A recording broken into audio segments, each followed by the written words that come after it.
Hello, my name is John Veal. I'm the author of Bonjour, mon nom est John Veal.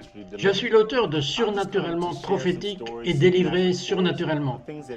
Je viens vous partager des histoires surnaturelles, histoires de choses qui se sont produites dans ma vie, qui ont très fort changé ma vie. La première, où j'aime parler de mon expérience avec un Ouija. Pour ceux qui ne savent pas ce qu'est la planche Ouija, c'est un jeu apparemment inoffensif, qui n'est pas si inoffensif que cela, en fait, et où vous contactez des êtres chers, décédés ou simplement des personnes décédées. Donc, je vivais avec ma grand-mère et ma mère Beverly et ma tante Hélène. Nous vivions bien, mais ce qui s'est passé, c'est qu'elles ont acheté une planche Ouija et elles ont commencé à jouer avec cette planche Ouija. La nuit où elles jouaient, j'étais là. En fait, la planchette, l'objet de forme triangulaire, est utilisé sur une planche Ouija. Laissez-moi vous décrire cette planche Ouija. Il y a des lettres au-dessus des symboles. Vous avez des oui, vous avez des non. Alors ce qui se passe, c'est que quand les gens participent à ce truc, ils demandent essentiellement à l'esprit de leur parler. Et ce qu'ils font, c'est placer leurs mains sur la planchette. Et cet esprit les déplace vers une autre lettre, comme vous pouvez lui demander combien de temps vais-je vivre, et ensuite certains nombres, où il dit simplement oui ou non à des questions, oui ou non, presque comme une balle magique. Alors, ce qui s'est passé, c'est qu'elle le faisait cette nuit particulière et ma mère semblait recevoir le plus d'attention. Donc, ce qui s'est passé était que maman lui a posé des questions et en fait, avant même qu'elle ne sache vraiment le vrai motif de ce qu'il y avait derrière le tableau, c'était très bénin, très inoffensif, juste très gentil, très sympathique, mais ensuite ça a commencé là à maudire à travers le tableau et dire toutes ces choses vulgaires que je ne peux pas répéter, mais ma mère lui a demandé combien de temps vais-je vivre, et la réponse lui est venue. C'était quelque chose qui la terrifiait depuis des années. Le conseil a essentiellement dit qu'elle serait morte dans 10 ans. À ce moment-là, ma mère avait 26 ans, alors elle était très concernée par sauter les 10 prochaines années. Elle était plus proche de son 36e anniversaire. Elle parlait à propos de la mort, pas comme les autres. Elle voulait juste dire « Bien, quand je serai parti, prends soin de toi, de ton frère, quand ça arrivera. Tu connais la brièveté de la vie qui est si courte. » Et comme elle le disait, nous nous rapprochions de cet anniversaire et je priais Dieu. Je disais « Seigneur, s'il te plaît, ne laisse pas ma mère mourir. S'il te plaît, ne la laisse pas mourir. » Et heureusement, elle n'est pas morte. Elle a vécu encore 27 ans et je suis tellement reconnaissant que quand elle est malheureusement décédée, elle est décédée non pas à son 36e anniversaire, mais j'ai eu son 63e anniversaire. Et c'était vraiment bizarre pour moi. Ça me dérange encore un peu maintenant. Je sais que ma mère a été sauvée. J'étais là quand elle est décédée. J'ai parlé à Dieu à ce sujet et Dieu m'a donné la confirmation qu'elle est avec lui. Alors je suis reconnaissant pour cela, mais cela montre juste les dangers de l'utilisation de ce conseil de sorcière, comme vous pouvez le dire. Je ne veux pas jouer avec cela. La dernière histoire dont je veux vous parler, probablement l'une des plus surnaturelles des choses qui m'est jamais arrivée personnellement. J'avais 19 ans. J'ai pris la décision d'être sauvé. J'étais en Caroline du Nord, à Durham, et j'étais juste là, à cet endroit, où un jeune veut faire un truc pour s'amuser, mais j'avais cet appel sur ma vie. Je connaissais Dieu qui me réchauffait, qui me dirigeait, et donc j'étais très confus parce que c'était un temps très confus, et donc j'avais fait un peu les choses au point où j'ai glissé un peu en arrière. Je rentre à la maison de l'université pendant ma pause sur des chaussures de sport, un short et un t-shirt. Et je vous dis ça pour la raison que j'étais avec un de mes amis et il avait un pistolet. Le pistolet était très lourd, comme un métal noir, dur, et il a eu sur plusieurs occasions où il avait été repris par la police parce qu'il pensait que c'était un vrai pistolet. Et alors que nous marchions cette chaude nuit d'été, nous nous sommes trouvés dans une ruelle. Et moi je parlais et en quelque sorte j'ai eu le pistolet dans mes mains. Je ne sais pas s'il est venu comme ça ou si je lui ai demandé, mais d'une certaine manière je l'avais dans les mains. Et donc nous avons vu ce chien au bout de l'allée. Nous étions jeunes et plutôt stupides. Et nous décidons que nous allons tirer sur ce chien. Je sais que c'était faux, que je n'aurais jamais rien fait de tel aujourd'hui, mais c'est ce que nous décidons de faire. Le chien a juste instinctivement détalé à travers la rue animée et est allé vers une autre allée. Alors nous avons commencé à le chasser. Je suis légèrement derrière mon ami et je suis en train de courir et j'ai le pistolet dans ma main. Alors je cours avec cette arme juste comme ça, juste courir avec le pistolet dans ma main et tout d'un coup j'entends une voix. Ce n'était pas comme une voix qui parle, mais plutôt comme le Saint-Esprit parlant à mon esprit. Et mon esprit traduit cela comme une voix réelle que j'entends. Quelqu'un qui me parle juste en personne. Alors cette voix semblait être juste à mon oreille et elle me dit de prendre le pistolet, de le mettre dans mon short et d'enfiler ma chemise dessus. Et je ne pouvais pas croire que j'entendais cela.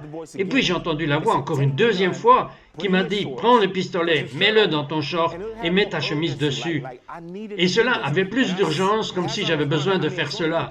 Et moi, alors que je courais, je veux dire aussi longtemps qu'il m'a fallu pour le dire, c'était comme une fraction de seconde pendant que je traversais une rue.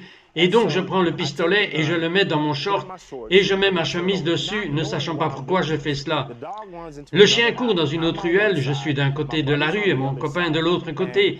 Et nous sommes à la recherche, essayant de voir où se trouve ce chien afin que nous puissions tirer dessus, si mal, mais le truc c'est ce qui se passe ensuite.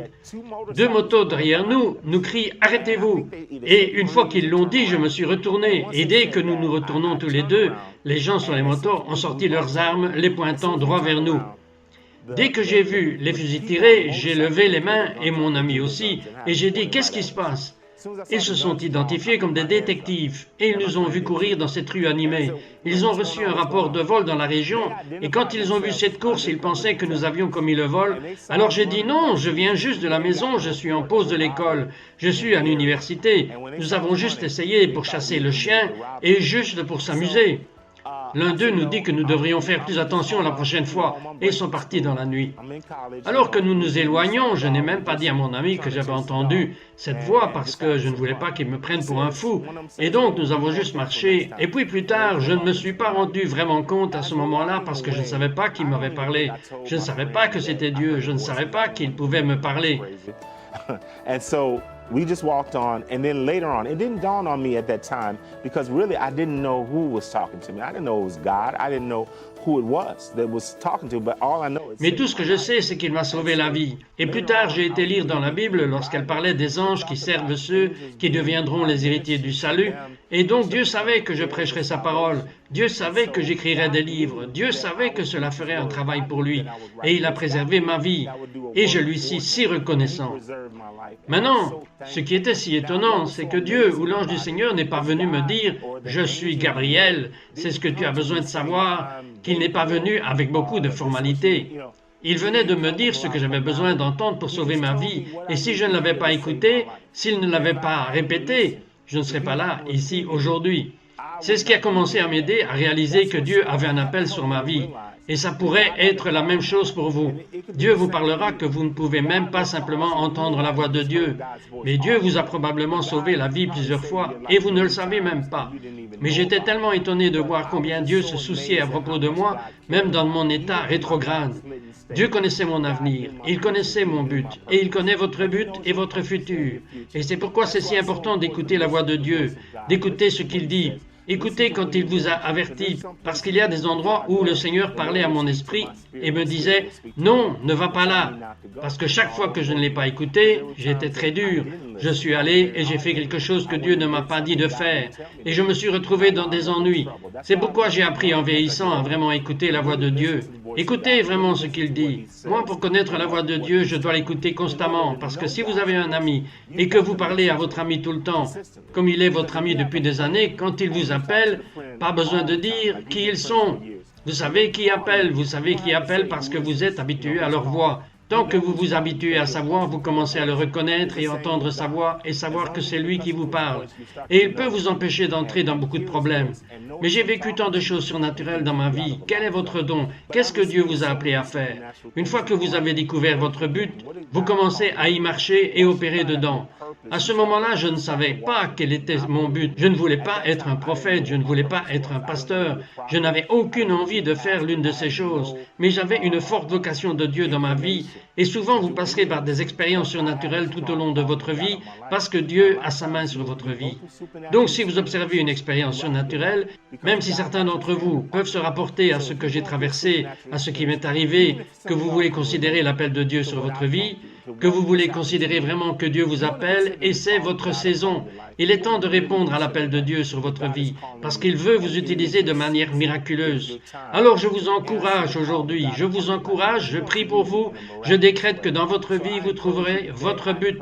Si vous ne l'avez pas déjà trouvé, vous allez commencer à marcher dans l'autorité divine, marchant pieusement vers votre but, et je viens de parler et de déclarer qu'il vous parlera à un plus haut niveau, et si vous vous trouvez dans des situations où vous vivez que Dieu vous parle directement, et juste vous parler et vous prévenir, vous garder de toute adversité en termes de tragédie ou d'accident, je parle juste que dans le nom incomparable et puissant de Jésus, je prie vraiment que mes témoignages vous aient bénis, que vous obteniez quelque chose au travers de ces témoignages. Merci pour ce temps de partage. Que Dieu vous bénisse et j'espère vous voir plus tard.